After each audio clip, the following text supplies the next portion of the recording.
මම මේ අඩිවල කඩනවා. අඩිවල කැල්ල කුඩු වෙලාම ගියා.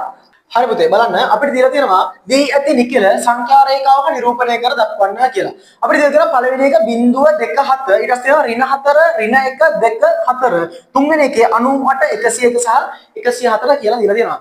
පුතේ කොහොමද අපි දැන් මේ සංඛ්‍යා රේඛාව නිරූපණය කරන්නේ? ඔයගොල්ලෝ සංඛ්‍යා රේඛාව මුලින්ම අඳිනකොට මම කිව්වා සංඛ්‍යා රේඛාවක් අඳින්නේ අනුයාත සංඛ්‍යා අතර පරතරය සමාන වෙන ආකාරයට රේඛාවක සංඛ්‍යා නිරූපණය කළ දැක්වුවට පස්සේ අන්න ඒකට අපි කියනවා සංඛ්‍යා රේඛාවක්. එහෙනම් කොහොමද අපි මේ සංඛ්‍යා රේඛාව මත මේ තියලා තියෙන නිකල ලකුණු කරන්නේ? බලන්න මෙතන තියෙන බිංදුව සහ 4 ස්ථාන තුනක්. කොහොමද අපි මේක ලකුණු කරන්නේ? බලමු. මෙතන බිංදුව 2 4 ලකුණු කරන්න තියෙන්නේ. අපි ඉස්සෙල්ලම මේ රේඛාව අංකණය කරගන්න ඕනේ. මේක රේඛාවක් වුණාට සංඛ්‍යා රේඛාවක් නෙමෙයි තාම අංකණය කරන්න තියෙන නිසා අපි මේව අංකණය කරගන්නවා. බිංදුව 1 2 3 4 5 6 7 8 9 ඊට පස්සේ අපි මෙතන තියෙන ස්ථාන ටික ලකුණු කරමු. මුලින්ම බිංදුව. අපි මෙතන ලකුණු කරනකොට මෙන්න මේ ආකාරයට ලකුණු කිරීම සිදු කළ යුතුයි. ආයෙම 2 7 අපි 7 තියෙන තැනට යනවා. 7 කැපිලා තියෙන්නේ කොතනද? එන්න එතන මේ ආකාරයට අපි සලකුණු කරලා පෙන්නනවා. හරිද? ඊට පස්සේ අපි යනවා දෙවෙනි එකට. ඍණ 4 ඍණ 1 2 සහ 4. අපි කොහොමද මේක ලකුණු කරන්නේ? දැන් බලන්න මේකේ ඍණ අගයන් ටිකක් තියෙනවා. මේකේ තියෙන ධන අගයන් පමණයි. එතකොට ඍණ අගයන් සහිතව රේඛාව නිරූපණය කරන්න. මෙතන ඕගොල්ලන්ට ප්‍රශ්නයක් තියෙනවා. සංඛ්‍යා රේඛාව පටන් ගන්න බිංදුවෙන් නේද? හරි. ඒකට උත්තරේ මම පොඩ්ඩක් ඉස්සරහට දෙන්නම්. බලමුකෝ අපි මේක ලකුණු කරගෙන යමු. මෙතන මම පටන් ගන්නවා ඍණ 5.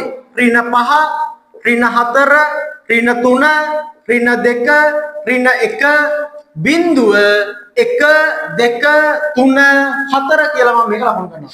දැන් අපි මෙන්න මේ තියෙන සංඛ්‍යා ටික රේඛාවේ නිරූපණය කරමු. බලන්නකො ඍණ 4 ලකුණු කරා මේ ආකාරයට. ඍණ 1 යනවා ඍණ 1 හොයාගෙන ලකුණු කරනවා. අපිට ධන 2 තියෙනවා. ධන 2 ස්ථානය ලකුණු කරා. ඊට පස්සේ තියෙනවා ධන 4. මෙන්න මේ ආකාරයට අපි ලකුණු කරලා දක්වන්න හැකියාවක් තියෙනවා. තේරුණාද? ඊට පස්සේ පුතේ අපිට තියෙනවා 98 101 සහ 104. දැන් ඔයාලා මේ ටික කරන්න තියෙන්නේ. දැන් ප්‍රශ්නයක් තියෙනවා 98. සංඛ්‍යා රේඛාව කොහොමද අපි බිංදුවෙන් පටන් ගත්තොත් එහෙනම් ඍණ ගානකින් පටන් ගත්තොත් 98 වෙනකන් ලියන්නේ කොහොමද? ප්‍රශ්නයක් නේද? අපි චූටියට එක ළඟින් 98 වෙනකන් ලියාගෙන යනවා. 104 වෙනකන් ලියාගෙන යනවා. ඒකද වෙන්න ඕනේ. නෑ පුතේ අපිට සංඛ්‍යා රේඛාවක් කියනවා පැහැදිලි කිරීමේ දුන්න මුලින්ම අනුයාත සංඛ්‍යා සමාන පරතර සහිතව රේඛාවක ලකුණු කරාට පස්සේ ඒක සංඛ්‍යා රේඛාවක් වෙනවා. එහෙනම් ඒ රේඛාව පටන් ගන්නෙ කොහෙන්ද කියන එක අදාළ නැහැ. උදාහරණයක් ගත්තොත් මම ඕගලන්ට මුලින්ම කිව්වා මේක සරල ධාරය. නැත්නම් මේ අඩි රූල කියන එක මොකක්ද? සංඛ්‍යා රේඛාව. මේ අඩි රූලේ සෙන්ටිමීටර පරිමාණය පටන් ගන්න තියෙනවා 0 1 2 3 4 5 කියලා පිළිවෙලට. ආයෙම අඟල් ටික පටන් ගන්න තියෙනවා 0 1 2 3 4 කියලා පිළිවෙලට. දැන් මේක මොකක්ද? උදාහරණයක් දුන්නා මේක සංඛ්‍යා රේඛාවක්. මේ සංඛ්‍යා රේඛාවක් කියන්නේ පරතරය සමානයි අනුයාත සංඛ්‍යා ලකුණු කරලා තියෙනවා. එහෙමනම් දැන් ඕගලන් ප්‍රශ්නයක් කරනවා බිංදුවෙන් පටන් ගත්තේ නැත්නම් මේක සංඛ්‍යා රේඛාවක් වෙන්නේ නැද්ද? බලමු එහෙම වෙන්නේ නැද්ද කියලා. මම මේ අඩුවල කඩනවා. අඩිවල කැල්ල කුඩු වෙලාම ගියා. ඊට පස්සේ මෙන්න පොඩි කැල්ලක් ඉතුරු වෙනවා. මේ පොඩි කැල්ලේ පුතේ දැන් අපිට තියෙනවා 21 22 21 22 23 24 25 26 27 28 29 30 කියලා. මේ දැන් මේක තියෙන්නේ බිංදුවෙන් පටන් අරගෙන තියෙනවද? නැහැ. සෙන්ටිමීටර පැත්ත 21 22 23 කියලා තියෙනවා. අපෝ අඟල් පැත්තට ගියොත් අඟල් පැත්තක් තියෙනවා 0 1 2 3 4 කියලා. ඒ පැත්ත බිංදුවෙන් පටන් අරන් තියෙන නිසා ඒව අපි අයින් කරලාම දානවා. ඊට පස්සේ මෙන්න මේ තියෙන සෙන්ටිමීටර පැත්ත බලන්න මේක අපි මේක මුලින් කිව්වා මොකද්ද? සංඛ්‍යා රේඛාවක් කියලා ලිව්වා. දැන් මේ සංඛ්‍යා රේඛාව මම කැඩුවා. කුඩු වෙලාම ගියා. හරි අවුලක් නැහැ මෙතන. කොටසක් තියෙනවනේ. එතකොට මෙන්න මේ තියෙන කොටස සංඛ්‍යා රේඛාවක්ද නැද්ද? පුතේ මේක සංඛ්‍යා රේඛාවක් වෙනවා. ඇයි හේතුව?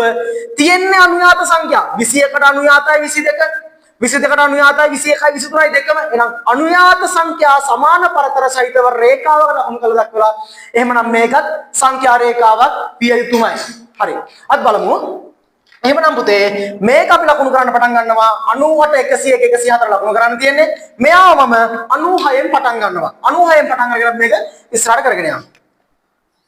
96 97 98 99 100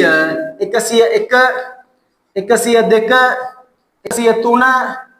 103 104 105. බලමු අපි ලකුණු කරන්න තියෙන මොන ටිකද? 90ට මෙතනින් අපි ලකුණු කරනවා. ඊට පස්සේ තියෙනවා 101 මෙතන ලකුණු කරනවා. ආයෙම තියෙනවා 104 මෙන්න මෙතන ලකුණු කරලා පෙන්නනවා. මෙන්න මෙච්චරයි පුතේ. සංඛ්‍යා රේඛාවක සංඛ්‍යාවක් නිකිලයක් නිරූපණය කරන්න තියෙනවනම් මෙච්චරයි අපිට කරන්න තියෙන්නේ. වෙන කිසිම අමාරු දෙයක් නැහැ. දැන් 6 වසරේදී ඕගොල්ලන් මුලින්ම එනකොට ඕගොල්ලෝ 1 2 3 4 ගණන් කරලා ඇවිල්ලා ආයෙම සංඛ්‍යා රේඛාවක නිරූපණය කරන්න ඊට පස්සේ උඩ වෙන තියෙනවා. ඒ කියන්නේ පුතේ මෙන්න මෙච්චරයි. මේ අමාරුයි කියන ගණිතයේ ඇත්ත යථාර්ථය මෙන්න මෙච්චරයි.